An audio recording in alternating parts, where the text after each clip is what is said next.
Maximize Business Value podcast.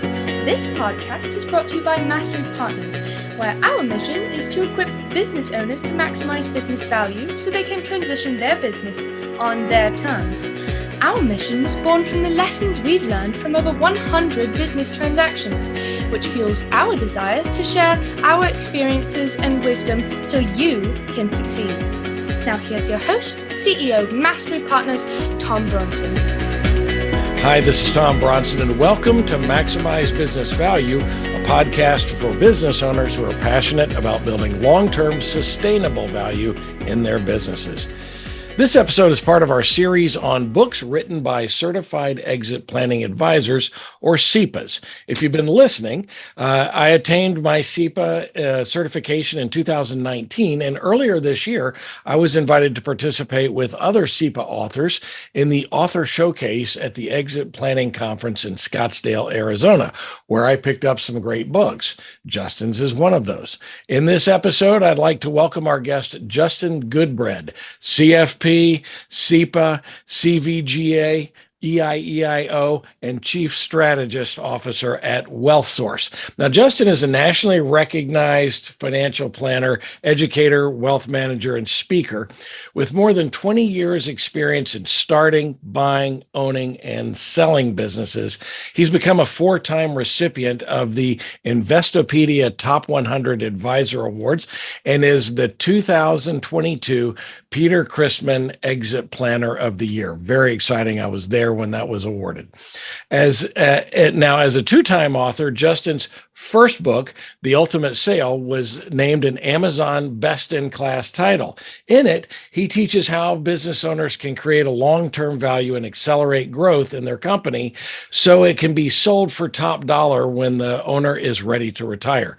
His second book, which is where we're going to focus today, is Your Baby's Ugly: Maximize the Value of Your Business or You Will Have Nothing to Sell. I could almost stop right there. I mean, that is some great advice. It is a financially simple guide, and it was listed on the USA Today bestseller list. I am very excited to welcome to Maximize Business Value, Justin. Welcome.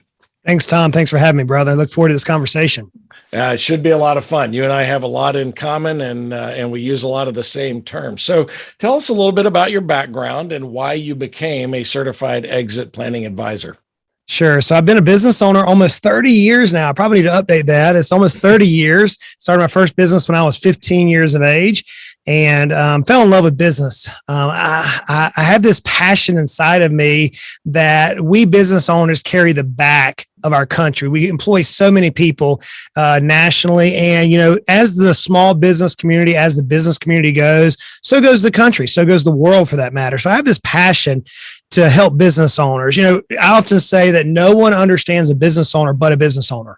Those of us who are in this trench or in the saddle, so to speak, we carry some weight. We carry some dark nights. We carry some ghosts, some demons, if you will. And man, I fell in love with encouraging, helping, and driving business owners. And after I had sold my first three companies, you and I were talking offline about the number of companies we've sold. I've sold 6 to date, started and sold 6, high profitable. You've sold many more. But after I sold my first 3, I realized there's this void for business owners on how to take what their life dream is, this thing that we sacrifice so much, our blood, sweat, tears, our family, even sometimes, to create this Frankenstein, if you will, that if we don't do it properly, ends up just dying on the vine, ends up withering, and it creates, instead of a legacy, a tainted mindset, enemy, if you will, the family unit. So I found this certified exit planning advisor space many, many years ago and fell in love with the methodology. I love the methodologies that we CEPAs utilize. I love the training that we CEPAs can influence the business community with. So, man, as almost 30 years in the saddle, working in the value acceleration methodology now and working in the exit planning world, I couldn't be happier. We're able to influence so many people, Tom. Yes, yes, you are. And I know that you do so well. Our story is very similar, right? Of course, I've sold a few more, but I have a few years on you, Justin. The gray hair and the beard indicates that I've got a few more. But today we're going to focus on your latest book, your second book. I'd love to know what was the inspiration for the book. Your baby's ugly. Maximize the value of your business, or you will have nothing to sell. Yeah, so the title comes from an old saying my dad used to say. My dad's no longer with us. He passed away unexpectedly many, many years ago. But he used to tell me the statement all the time, Tom. I can remember like it was yesterday, him looking at me. He said, son, you never tell a woman their baby's ugly. But if you do, and sometimes you may have to, you better run or duck. I mean, he told me that 1,000 times, right? So I always had this picture in the back of my head of my pops, as we called him. Pops telling me this, and he'd chuckle and laugh, like good old country boy would. But the reality is that for business owners, the business is our baby. There's so many stats out there. I know you probably cited them on your podcast before, where it's been proven that for us business owners, it's almost like a child. And how dare you come in and tell me my business is not worth what I think it's worth? Well, the reality is that many business owners live in a fantasy world. They think the white horse is going to come in, the night on the white horse, and they're going to buy their business, give them all the cash they're going to have, and they're going to sell it to the sunset. But you and I both know that's not real. That's not reality. And so the inspiration is can I find a title that's near and dear to my heart that gives a little bit of a laugh, it's catchy, that would make somebody say, how dare you tell me my business is ugly? And that's where the title came from, with the inspiration of just really giving a shock and awe to how dare you say my business, my baby is ugly, my business, but then also laying out, hey, here's the methodology that I've utilized for myself and that so many utilize. I've actually used some of the curriculum from the Certified Value Growth Advisor credential that I have, and share that for the masses so that we business owners can truly make our businesses into the business that we desire versus what we think they're worth. You are so right when business owners don't really understand the value of their business. Most of them don't even understand how businesses are valued in general. I had a great friend, an M&A attorney who's done just dozens and dozens and dozens of transactions. He was actually my chief counsel in one of my companies years ago. And he does a talk for an organization here in town. And he always starts to talk the same way. And it draws a big chuckle from the crowd. He said, there are only 3 things that you need to be concerned about when you are planning to sell your business.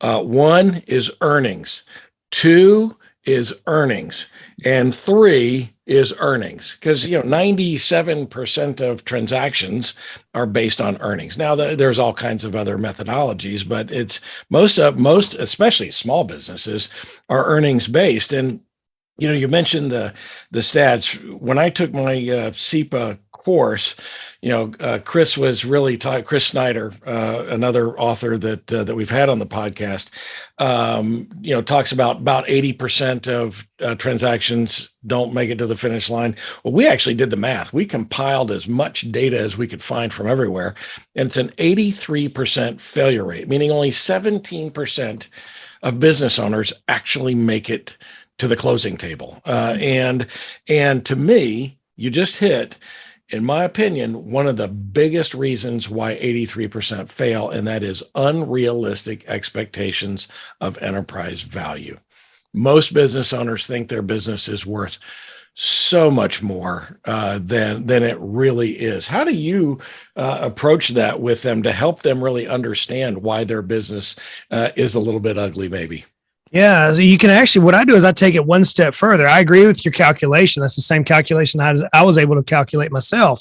But if we go a step further, only 4% of those that do actually transact are happy after they sell their business. So you take statistically, even pull it down even further. So you already have such a minority of businesses that actually do transact. Then out of that portion, statistically, only 4% of business owners are happy when they're done. And you and I both have gone through this. I can tell you that I don't regret any of my transactions. I feel good about them. There may be one I probably could have got a little bit more, give or take on it, but I feel good about them. So I take it a step further and say, if we realize the odds are stacked against us, we first of all can't lie to ourselves. We have to realize what we're fighting. We have this big game of business is not, as we all know, it's not easy. It's a hard game. But until we know how it's played, and I love the way you said earnings, earnings, earnings. Whenever you dive into the business, what we ultimately have to do in order to even maximize earnings is decentralize. We have to remove ourselves as a business owners from the epicenter of the business, period. There's no other way around it. If we as business owners stay at the epicenter of our business, then all we have, as Michael Gerber says in his wonderful book, E-Myth, is we have a job and working for the lunatic ourselves, right? So ultimately in the book, what I did is I tore the business down to 8 areas of business. And in those 8 areas, we business owners are usually good at 1, maybe 2 of those 8 areas. Now, a few of those we naturally realize we need help. And so we often subrogate that out or move that out to professionals, so to speak, but we often don't take a hard look at business. So what I decided to do was apply what I had seen success in my almost 30 years of business and all my formal training that I've had, and coaching literally thousands of business owners in the trenches with them, coaching them on how to grow value. And ultimately, Tom, it came down to the 8 areas of business, which are these. We have to be really good at planning. Most business owners don't even have a written financial plan. You and I were talking about that before we turned it on. The statistic as of last year says just over 75% of business owners don't have a written financial plan.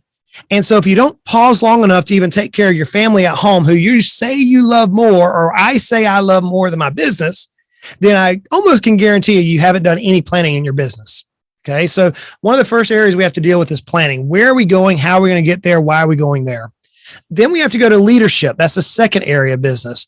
How are we going to empower the team that we have the honor and privilege to lead, that we have the honor and privilege to serve? How are we going to empower them? That's leadership. And there's a plethora of books written on leadership. I mean, some great authors. So most people realize that we're often very weak in that area as business owners if we're transparent. The next 2 areas often get muddied, so I separate them. The next 2 areas are sales and marketing. Sales and marketing. Marketing is often the weakest area of the small business community. And now as I'm working even more and more in the middle market segment, most businesses don't understand marketing. They blur those together. And so we have to look at sales and marketing in 2 different aspects. The next 2 are people and operations. So we've got to care for our team. You know, one of the things that's going to drive your value more than anything is decentralizing yourself, but making sure you have a dynamic bench, making sure that your team who carries the business forward are the pedigree. I mean, they're the creme de la. They are the ones who can go and speak at the conferences in their professions and teach others why they are the best and why the systems they're using are the best. That's the people component.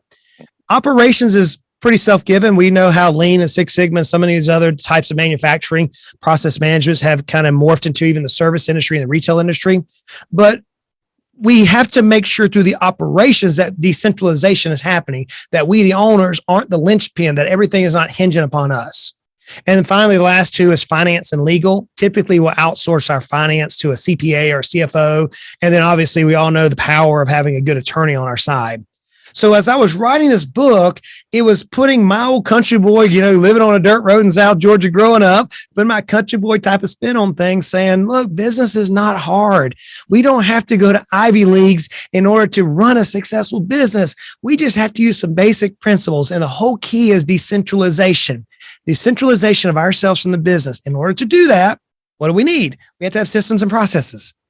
And so as we decentralize and we replace ourselves with systems and processes, look in these 8 areas, we ultimately drive extreme value, multiplicative type of growth versus singularity type of growth. There's so much there that I want to unpack a little bit. So first of all, Michael Gerber, love Michael Gerber. If you could see, if I panned around, I've got 5 floor to ceiling bookshelves in my office, and they're all crammed. I'm a voracious reader. I love to read books. I read probably 50 or 60 a year. Right. Yep.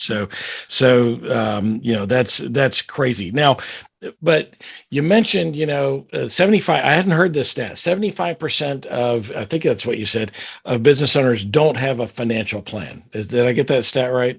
Yes, so just north of 75% as of the last EPI, Exit Planning Institute, State of the Market, just north of that, I think it was like 77% of business owners don't even have a written personal financial plan. Yeah. Well, and so I want to talk about that for just a second. Because I run into this all the time with our clients. After we'll engage with a client and we go through kind of our first step, the assessment and the valuation, then I ask them, okay, what do we need to retire on? When are we going to retire? Let's paint a very clear picture of what it looks like. And the ones that go, oh, I need 5 million. Oh, okay. Is that what your financial planner told you? Oh, well, I don't have a financial planner. I said, well, why not? Well, because all my assets are tied up in the business. That's why you need a financial plan, right? So that you can understand that. Now you're way more intimate with this than I am. What would you tell that business owner that doesn't have a financial plan, which is most of them? How do we get them to go and do that work? My sense is they don't, because they're, number one, they don't have a lot of assets to be managed right now. They will eventually if they play their cards right. But number two, I think that many times business owners are embarrassed, right? Well, I'm 50 years old and I don't have a financial plan, right? How do we help them get over the hump on that? Yes. So I see it for many reasons. You identified two. I see a few others. Business owners we're a controlling group. We're pretty tenacious. And so we often think we can beat Wall Street, and candidly, we can outperform typical Wall Street type returns to our own business. So, why would we give our money to some Wall Street type in a suit and tie, knowing that they're going to give us what? Single digit return or whatever it's going to be, whenever we could double our business value in 2 years' time. We know that. You and I have dealt with that personally, right? So there's lots of reasons why people don't have a financial plan. What I go back to is basic CEPA training. I know you've spoken about this on your podcast in the past. It is, hey man, what's the wealth gap? How much money do you need? And they'll say, well, I need 5 million. Okay, cool. 5 million, and I do dirty back of the napkin math, right? Quick, anything any country boy can understand. All right, 5 million times 5% is $250,000 a year. 250,000, pay some taxes on it. You got about 180 to live off of. And they just look at me. I said, okay, now how much money are you paying yourself? Well, I'm paying myself 150. All right, cool. You're paying yourself 150 out of the business. That's great, but you're not. And they'll go, what do you mean you're not? I said, okay, who pays for your cell phone bill? Who pays for your health insurance? Who pays for that trip down to the Bahamas? Who did this? Who did this? Are you employ your kids? And I start doing what we call as normalization, okay, of an income statement. And then they'll realize that, you know what? I'm really spending about $300,000 a year through the business. And they go, oh my goodness. And I'll say, okay, so now if we sell the business for $5 million, assuming that we've already covered our tax and our closing costs and all of our fees involved with selling the business, and we walk away with a true 5, how do you feel about your pay cut coming forward? Did you work your whole life for this pay cut? And they'll go, and you hear a little bit of stuttering, because I've been there. We've all been there, right? Yeah. I've been in that person. I've been the financial planner without a financial plan, believe it or not. Yeah. But the reality is once you start talking through all that, a financial planner is not there. A true planner, especially if they're CEPA trained, is not there to manage assets. That's an investment manager. A financial planner is there to identify a few key components. One being the wealth gap. What do we need to bridge to get you to where you're financially independent? That's key number one. The second thing they're there to do is look at the risk. Often the very thing that we want is control. We as planners want control of our investment, but we're carrying the most risky investment. Everything is hinged upon us. We get hit by a bus, we disabled, our family's left wanting. And so the planners there is to make sure, well, all the what if scenarios. What if you can't sell your business for that 5 million? What if 5 million is all you get? And now the tax code ends up taking 30% of it. What if recapture comes into play? And all these various technical things that a true planner is thinking about will challenge a business owner. And so whenever I kind of walk through that type of a conversation, it's usually tongue in cheek, back of the napkin. You literally watch someone who's tan like me turn white as a ghost, and they go, help. Yeah. Then they don't know where to go. And so that's why I recommend, hey, look, you and I are both members of a CEPA community with lots of financial planners in a CEPA community who speak our language, who work with business owners day in, day out, who's there to guide people to close that wealth gap and to ultimately reach their dreams. So that's how I handle that particular question, brother. So you know how I'm going to handle it from now forward?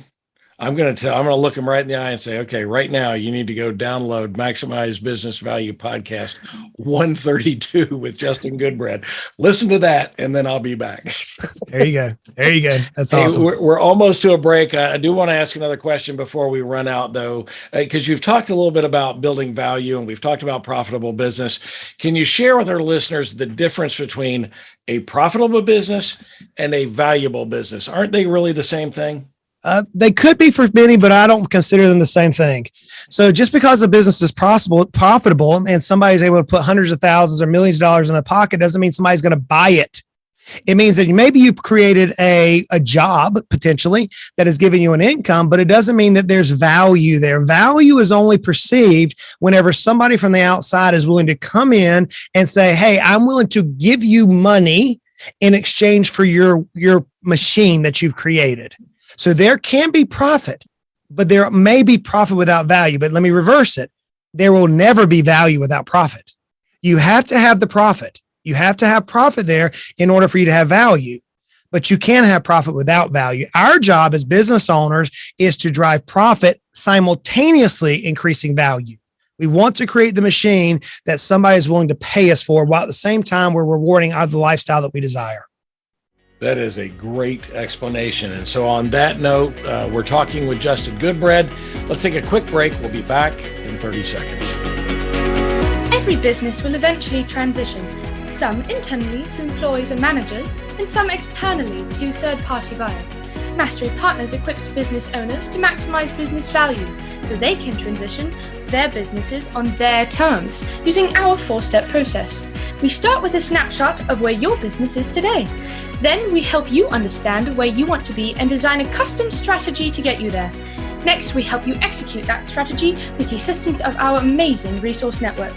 And ultimately, you'll be able to transition your business on your terms. What are you waiting for? More time? More revenue? If you want to maximize your business value, it takes time. Now is that time.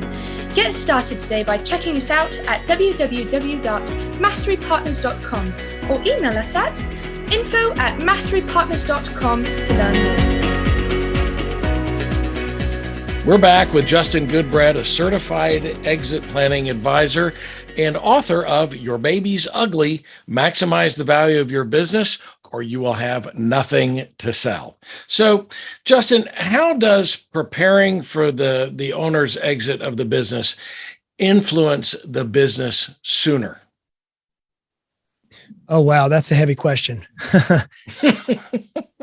Well, whenever my dad was building a house, he was a contractor. And I can remember sitting on the roof with him one day, Tom, as he was laying out the main beam holding the roof in place, whatever that's called, the center beam up there. And he was telling the contractor on the other side, he said, you need to move a little bit. And I was watching him and I asked him, I was 14. I remember like it was yesterday. Again, my dad's my hero.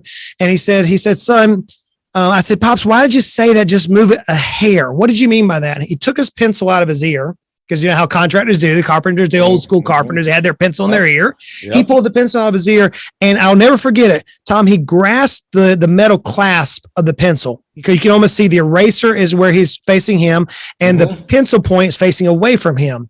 And he took his finger and he just nudged the eraser point. And he said, son, if we make a little adjustment now, look at how much that pencil moves on the other end. If I move my finger to the middle of the pencil, I have to make much more adjustment now in order to make a same reaction later on. I'll never forget that, Tom. Like it was yesterday. I can remember how hot that summer Georgia was and how sweaty, and we both stunk on top of that roof. The reality is that as we're looking to where we want to be, the sooner that we can make the adjustments in our business, the sooner that we can go decentralizations, add those concepts that you and I often teach our clients, add those concepts to impact value today, the greater change it has over a time period. So to answer your question, as I'm looking at it, I'm going, as business owners, delay and procrastination is our enemy. Whenever these fires that we run around putting out is our enemy. One of the statements that I'll never forget, I made this by accident and I've capitalized it. And it was this, it was, who is my client? And I was answering this question to myself one day as I was thinking, who's my client? And I was identifying the financial planning clients that our team was working with, or the business clients that we were coaching. And I said, that's not who my client is. Come on, Justin, you've gone on this road before. My true client is the person who's going to come in and write me that check one day. And if I can build my business today, start building it today in a manner to where that individual or that company or that board or that VC firm is going to say, hey, we want the business to look like that. If I can start today, then it becomes a long marathon that I can manage personally, have a lifestyle, work with team, grow, get capacity, create multiplicative growth as opposed to a frantic sprint because of health that comes up, because of economic issues, because of team members leaving, because the big customer left us. If I can start today, very similar with that pencil, then I can drive value much more effectively long-term.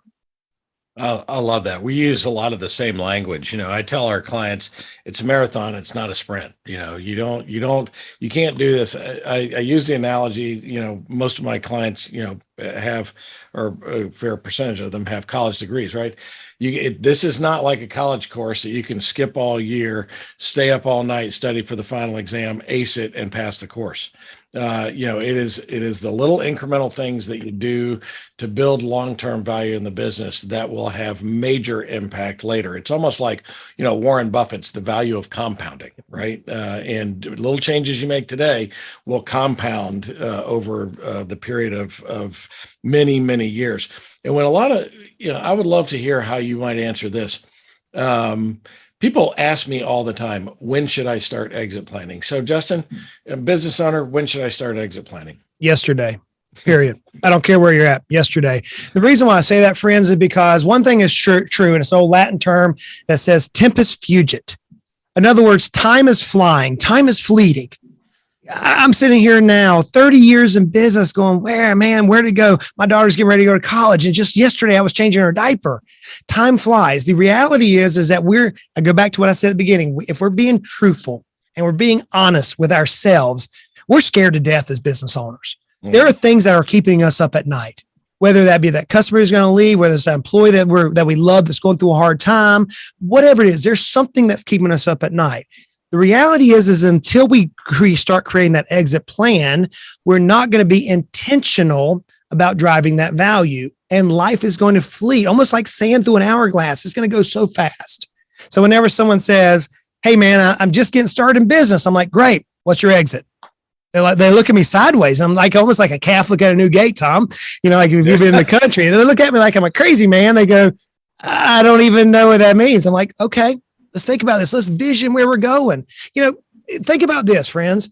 You would never, ever start construction on a house without knowing exactly what you wanted that house to look like. In fact, you would spend tens of thousands of dollars investing in your time and money into concepts, into architects, into professionals to help you picture this, get it in writing, and design a plan to carry that out to fruition.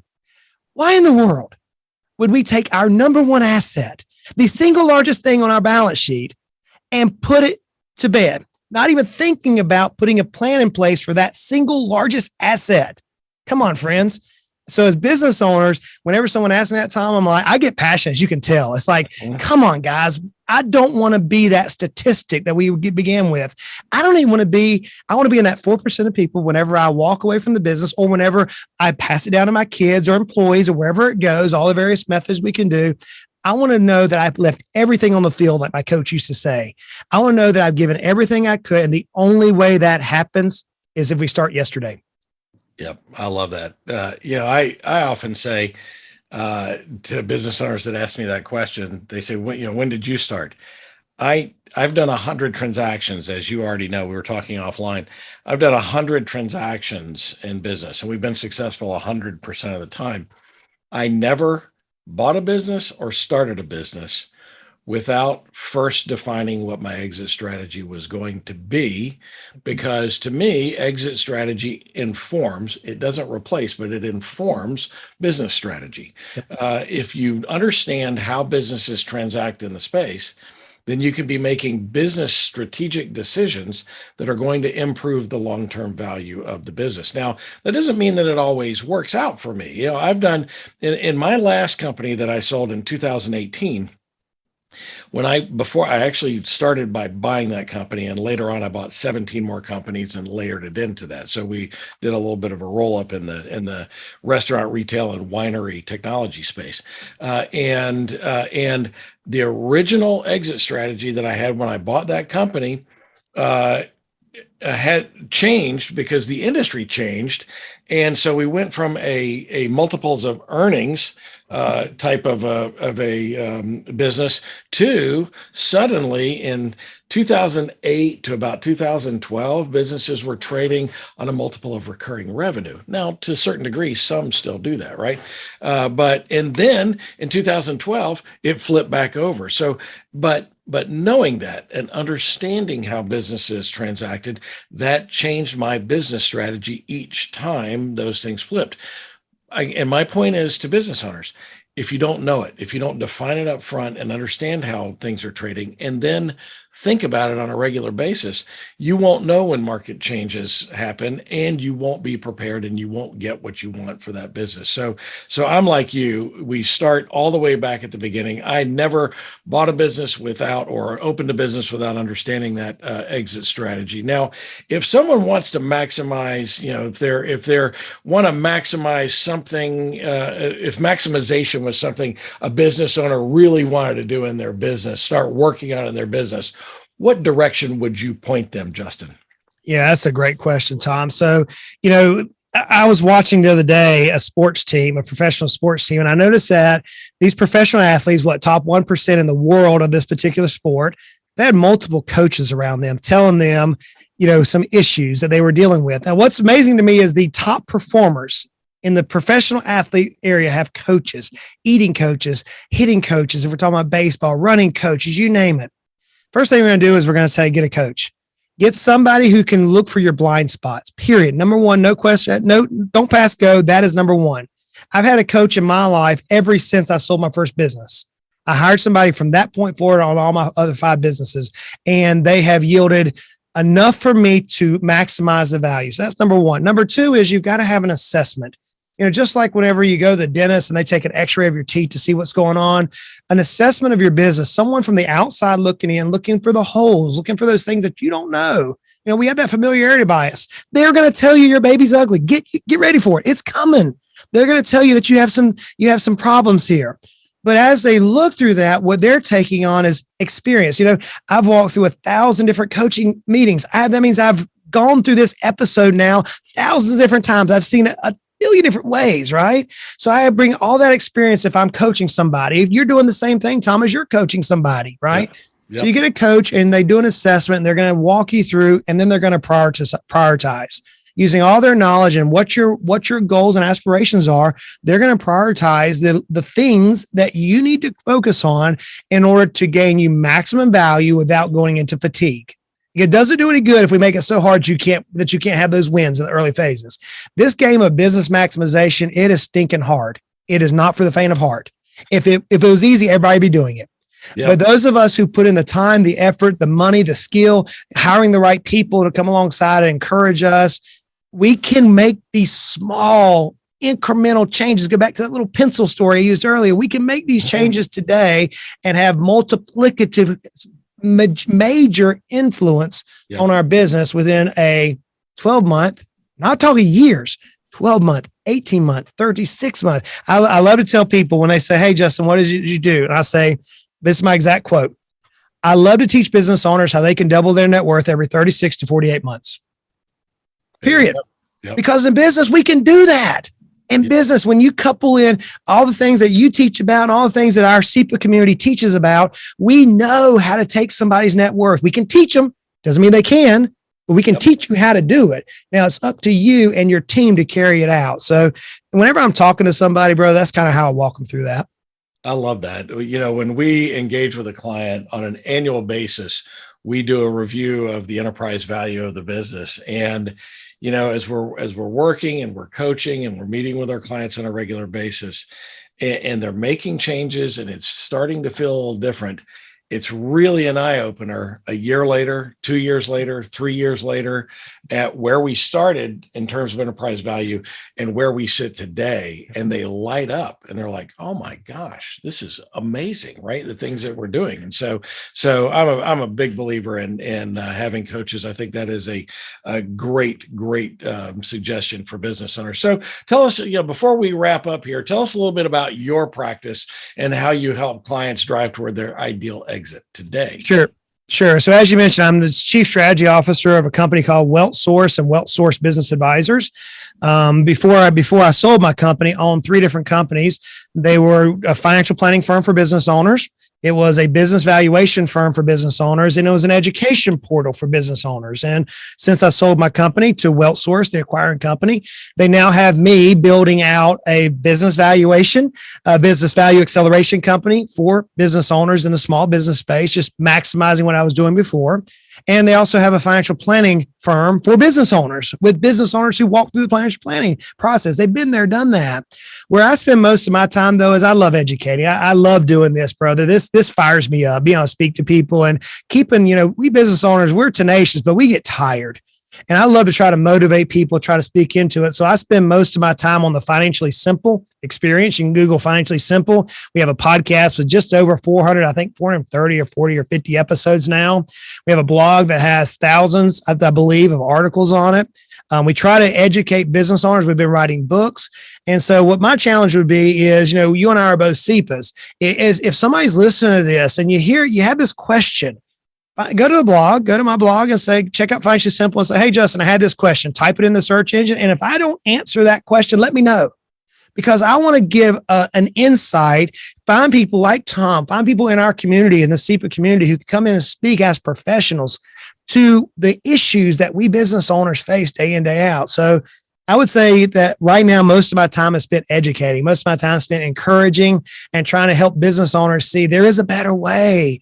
We don't have to work for ourselves as a lunatic for 30 years and be broke. We can take a methodical way, and we can see success for not only ourselves. Most business owners are extremely giving. We can see success for our team. We can see success for our customers, our vendors, our community, all through value maximization. So my challenge would be, if you have any questions, reach out to Financially Simple. But that's where I spend most of my time at right now, brother. And I'm enjoying the fire out of it. That is awesome. Well, I've got one last business question for you. And Sure. At the risk of it being maybe similar to something you've already answered, let me ask it anyway, because I ask every guest this same question. This podcast is all about maximizing business value. If you could only give one piece of advice, what's the one most important thing you recommend business owners do to build value in their business? Decentralization of yourself from the epicenter of the business, and then fight like crazy not to get drugged back into it. Every single day, you have to look at what you did that day that you can move to somebody else, either delegation or outsourcing, and get it off your plate and build systems and processes where that business can operate without you. Decentralization, in my opinion, on all my experience, is the number one thing that drives value faster than anything else. Yeah. I mean, I'm sure you hear this like I do. I got a call a couple of weeks ago from an attorney in Alabama. Business owner died, and it was probably 8 or 9 weeks since he had passed, and his business was totally dependent on him. And they called and said, hey, we'd like to maybe, look for a buyer. And I said, well, who's taking care of the customers and whatnot? Well, look, the business went from being could have been a valuable business at one time to being worth almost nothing overnight. And that is not the kind of legacy a business owner wants to leave for their children, for their family, to take care of them. So I agree. Get rid of that owner dependency and focus on building a business that's valued. Now, I can't let you walk away without asking my bonus question. I always ask this to our guests, and I really am looking forward to hearing your answer on this. Justin, what personality trait has gotten you into the most trouble in the year? Oh, Lord. Well, I'm a very unique, if you look at like the DISC theorem of business personalities, I'm a high D, very high D off the charts, and a very low C. So that means I'm extremely dominant, but I'm also detailed. I have no fun in my life. I don't have any I or any S in my life.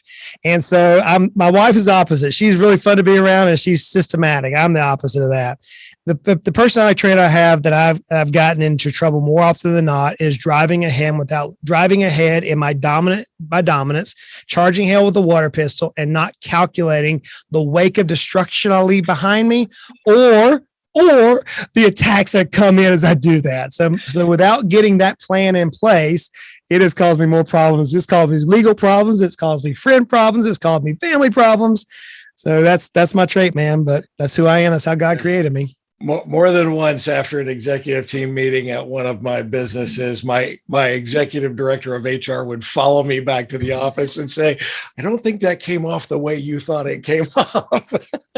In there, guilty. We may need to go and pick up some of the bodies. So, yes, the wake of destruction, as I call it. Because I'm a driver. Let's go. I hope that's how I am. I'm 100 mile an hour. Let's go. Let's charge that hill, burn the ships, right? Like Cortez said. That's who I am. So that's got me into more trouble. But it's also, even our weaknesses are also our greatest strength.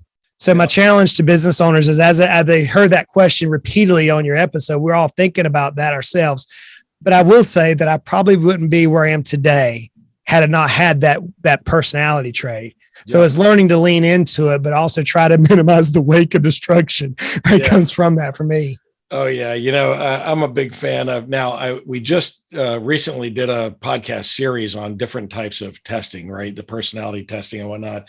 And I took all the tests and of course I did DISC. I am a DI. And so you are a DS. You say I'm a DC or DC. Yeah, you're on the other side of the spectrum a little bit. So, but I'm a big fan of Culture Index, and one of the principles at Culture Index and I were talking. I was talking about a business strategy that I had and what I was thinking of doing and whatnot, and he just started rapid firing a bunch of questions about the details where you would have already solved all that stuff, right? I'm not. Details are not my game, right? And so I just finally looked at him and I said, my profile is Trailblazer. And he said, oh, you don't give a crap about any of this stuff, do you? I said, no, I am fire, ready, aim. So, hey, we're going to do this. We'll figure out how we did it later, right? And so, I love that. So that is great. How can our viewers and listeners get in touch with you, Justin? Yeah, I'd say check out Financially Simple. The blog is out there, financiallysimple.com. You can look at also the podcast is available on every episode. I would challenge you, we've been talking about Your Baby's Ugly. You can pick it up on Amazon. It was listed number one on the Wall Street Journal. It was cool to see my name above many senators out there. That was pretty amazing. It was number 56 on USA Today. So evidently it's worth reading. I'm told. It does have my personality. I am just an old country boy, born and raised on a dirt road, live on a gravel road now in East Tennessee. So you're going to get a little bit of Southern idioms and have some country life inside there. But I would challenge you to pick up a copy of the book, Your Baby's Ugly, and apply the principles. Work with your coach. If you're a client of Tom's, use that principle. Listen to what Tom's saying. Listen to what the CEPA community is preaching into your life and talking to, because that will help you. And we can as business owners make a difference. Yes, we can. So, hey, Justin, this has been just a wild ride. I've had so much fun during this. Thank you for being our guest today. Thanks for having me, Tom. Best of luck to you and your listeners, brother. Thank you. You can find Justin Goodbread at financiallysimple.com or on LinkedIn, or of course, you can reach out to me and I will always make a warm introduction to someone who I am confident will become a lifelong friend at this point. This is the Maximize Business Value podcast, where we give practical advice to business owners on how to build long-term sustainable value in your business. Be sure to tune in each week and follow us wherever you found this podcast. So until next time, I'm Tom Bronson, reminding you to learn as much about exit planning as you can by reading great books written by certified exit planning advisors while you maximize business value. Thank you for tuning in to the Maximize Business Value podcast with Tom Bronson. This podcast is brought to you by Mastery Partners, where our mission is to equip business owners to maximize business value so they can transition on their terms. Learn more on how to build long-term sustainable business value and get free value-building tools by visiting our website, www.masterypartners.com. That's master with a Y, masterypartners.com. Check it out.